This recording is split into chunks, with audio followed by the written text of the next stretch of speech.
Поддържането на микробиома след прием на антибиотици, при различни заболявания на стомашно-чревния тракт, при интоксикации, както и след прекарана коронавирусна инфекция, може да бъде подпомогнато от препарата Памбиолакт, който съдържа живи бифидо- и лактобактерии.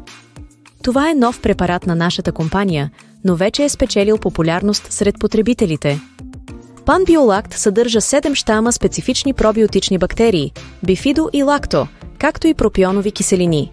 Със състав от над 5 милиарда живи микроорганизми, този препарат предлага най-високата концентрация от продукти с аналогичен спектър на действие. Всички бактерии в продукта Памбиолакт са култивирани в специална безмлечна среда. Това е иновация на нашата компания. Това означава, че Памбиолакт не съдържа лактоза и млечни протеини. Това прави продукта много подходящ за хора с непоносимост към млечни продукти. Известно е, че бактериите могат да загинат в киселата среда на стомаха. Затова при разработката и производството на препарата е използвана уникална патентована технология на компания ArtLife – технология за микрокапсулиране на живи бактерии. Тя помага за запазване на активността на живите бактерии и повишава тяхната биодостъпност. Капсулите се приемат в готов вид, без нужда от разреждане с вода, а приемът на 2 капсули осигурява 100% от препоръчителната дневна доза живи бифидо- и лактобактерии.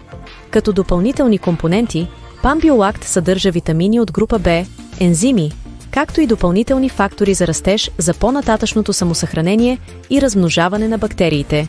Памбиолакт е произведен изцяло от компания ArtLife, което включва пълния цикъл – от разработката до производството. Всички щамове, използвани в комплекса, са добре изучени и доказано ефективни. Памбиолакт се препоръчва при различни нарушения на чревната биоценоза, причинени включително от стрес, нарушения на храненето, прием на антибиотици, интоксикации, кожни заболявания, корекция на теглото, както и в козметологични комплекси.